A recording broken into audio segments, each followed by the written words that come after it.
नमस्कार। ये आकाशवाणी पटना है। अब आप खालिद रशीद से प्रादेशिक समाचार सुनिए। पहले मुख्य समाचार। प्रधानमंत्री नरेंद्र मोदी ने कहा, डिजिटल इंडिया ने तकनीक को अधिक सुलभ बनाकर लोगों को सशक्त बनाया है। एनडीए की राष्ट्रपति पद की उम्मीदवार द्रौपदी मुर्मू आज पटना दौरे पर आ रही हैं। एनडीए के घटक दलों के सांसद और विधायकों के साथ बैठक करेंगी। विपक्षी दलों से भी समर्थन की करेंगी अपील। उपभोक्ता मामलों के मंत्रालय ने स्पष्ट किया, कोई भी होटल या रेस्तरां खाने के बिल में किसी भी तरह का सर्विस चार्ज यानी सेवा प्रभार नहीं जोड़ सकता। और राज्य सरकार ने कहा, प्रदेश के सभी राशन कार्डधारियों को आयुष्मान भारत जन आरोग्य योजना की तर्ज पर लाभ मिलेगा। अब समाचार विस्तार से। प्रधानमंत्री ने कहा है कि भारत ने डिजिटल इंडिया अभियान के जरिए साबित किया कि मानवता के लिए प्रौद्योगिकी का इस्तेमाल कितना क्रांतिकारी है। प्रधानमंत्री ने इस बात पर खुशी व्यक्त की कि 8 वर्ष पहले शुरू किया यह अभियान बदलते समय के साथ व्यापक हो रहा है।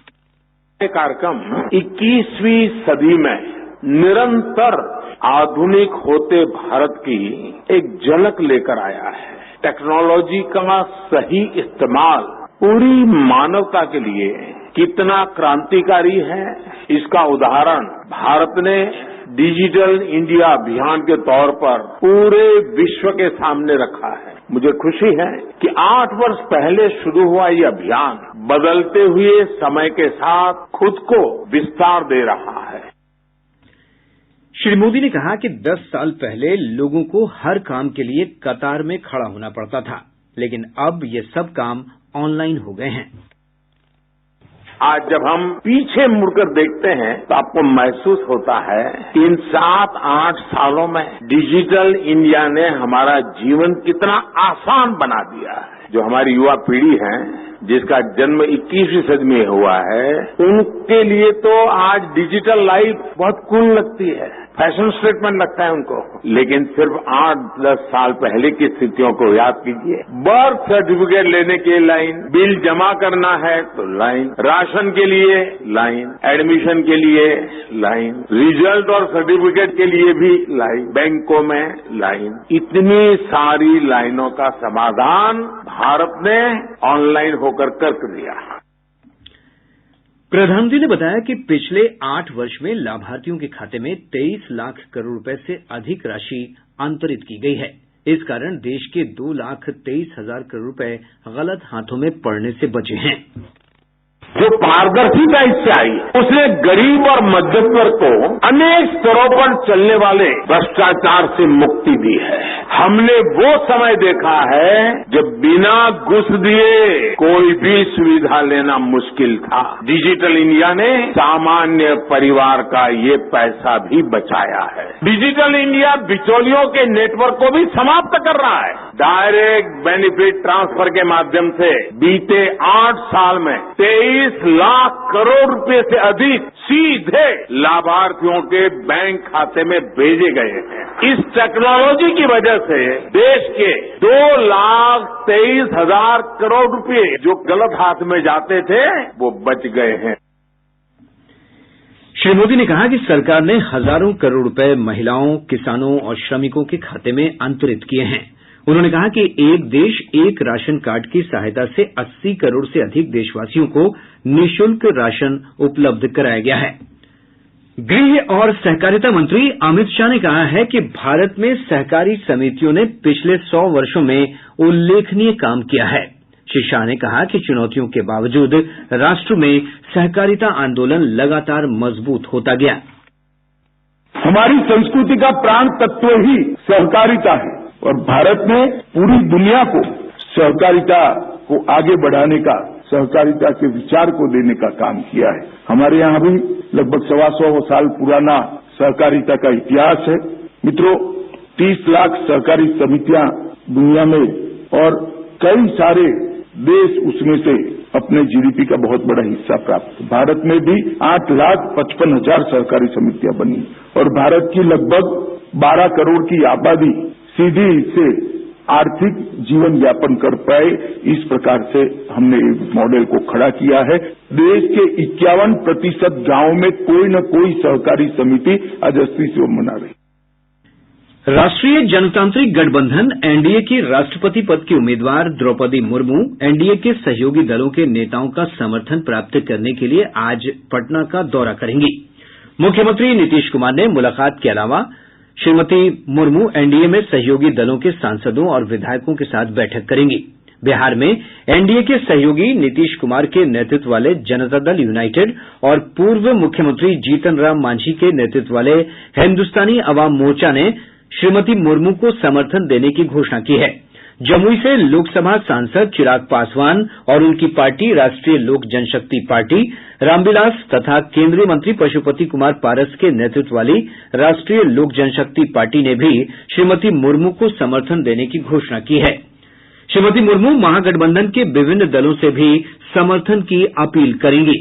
राष्ट्रपति चुनाव के लिए मतदान 18 जुलाई को होगा। उपभोक्ता मामलों के मंत्रालय ने स्पष्ट किया है कि कोई भी होटल या रेस्तरां खाने के बिल में किसी भी तरह का सर्विस चार्ज यानी सेवा प्रभार नहीं जोड़ सकता। केंद्रीय उपभोक्ता संरक्षण अधिकरण ने अनुचित व्यापार प्रचलन और उपभोक्ता अधिकारों का उल्लंघन रोकने के लिए दिशा निर्देश जारी किए हैं।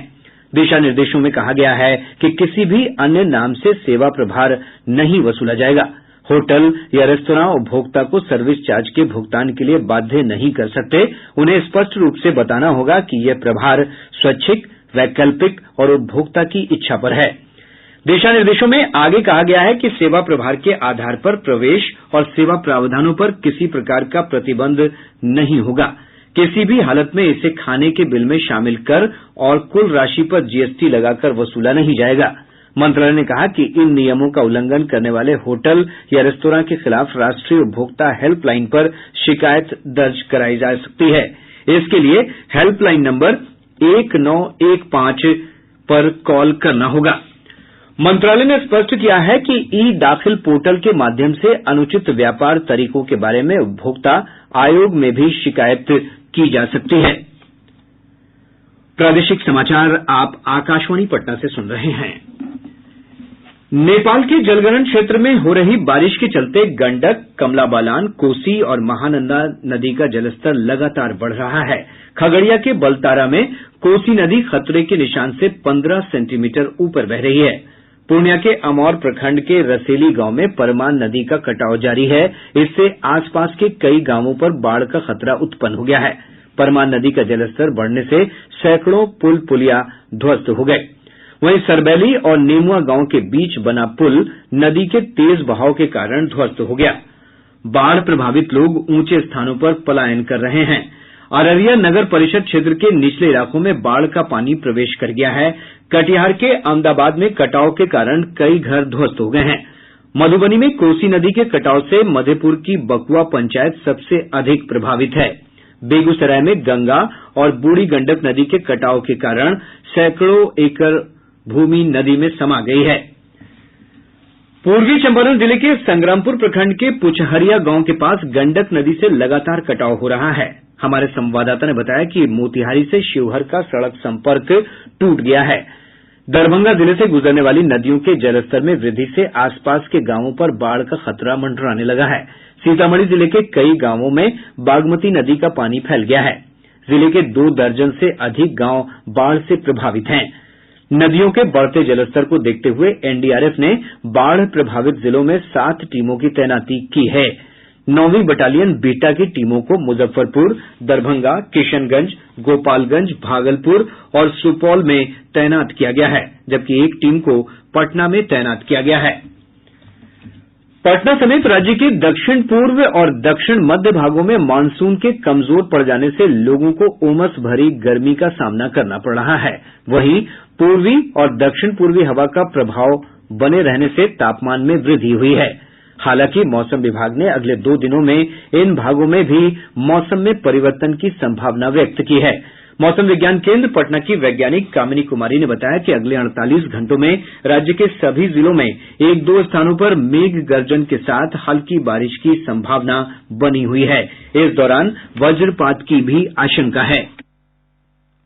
अगले 24 से 48 घंटों के दौरान प्रदेश के 1-2 स्थानों पर वज्रपात एवं मेघ गर्जन के साथ हल्की से मध्यम स्तर की वर्षा होने का पूर्वानुमान है, अर्थात छींट-फुट वर्षा की संभावना जताई जा रही है। राज्य सरकार ने कहा है कि प्रदेश के सभी राशन कार्ड धारियों को आयुष्मान भारत जन आरोग्य योजना की तर्ज पर लाभ मिलेगा। स्वास्थ्य मंत्री मंगल पांडेय ने कहा कि राज्य की 9 करोड़ आबादी प्रतिवर्ष प्रति परिवार 5 लाख तक का कैशलेस इलाज कराने के लिए पात्र होगी। श्री पांडेय पटना में आयुष्मान भारत जन आरोग्य योजना के अंतर्गत उत्कृष्ट प्रदर्शन करने वाले चिकित्सकों और अस्पतालों के लिए आयोजित सम्मान समारोह को संबोधित कर रहे थे। उन्होंने कहा कि अभी तक 4,11,000 परिवारों को इस योजना के तहत स्वास्थ्य लाभ दिया गया है। स्वास्थ्य मंत्री ने कहा कि मुख्यमंत्री नीतीश कुमार की पहल पर SECC डाटा से शेष बचे हुए 70 लाख और परिवारों को इस योजना का लाभ मिलने वाला है। प्रदेश में पिछले 24 घंटों के दौरान कोविड के 159 नए मामलों की पुष्टि हुई है। स्वास्थ्य विभाग द्वारा जारी रिपोर्ट के अनुसार कल सबसे अधिक पटना से 59 नए मामलों की पुष्टि हुई। भागलपुर से 32, खगड़िया से 8, गया से 7, बांका और रोहतास से 5-5, मधेपुरा और नालंदा से 4-4 संक्रमित मिले हैं। अरवल, दरभंगा, कटिहार, मुंगेर, मुजफ्फरपुर, नवादा, सहरसा, सारण और सुपौल से 3-3 तथा अन्य 7 जिलों से 1-1 मामले की पुष्टि हुई है। वहीं 2 मामला राज्य से बाहर का है। इसी अवधि के दौरान कोरोना से एक व्यक्ति की मृत्यु भी हुई है। इधर 86 मरीजों को उपचार के बाद छुट्टी दी गई। स्वस्थ होने की दर घटकर 98.38% हो गई है। वर्तमान में सक्रिय मरीजों की संख्या बढ़कर 1,159 हो गई है। प्रदेश में अब तक 13,70,49,000 से अधिक कोविड रोधी टीके लगाए जा चुके हैं। इनमें से 6,20,31,000 लोगों को टीके की दोनों डोज दी जा चुकी है। वहीं अब तक 36,35,000 से अधिक लोगों को बूस्टर डोज भी लगाई जा चुकी है। लंदन में 20 अगस्त से होने वाली राष्ट्रमंडल तलवारबाजी प्रतियोगिता में पटना के तुषार कुमार भारतीय कैडेट टीम का प्रतिनिधित्व करेंगे। तुषार ने कटक में आयोजित राष्ट्रीय चयन प्रतियोगिता के आधार पर यह उपलब्धि हासिल की है।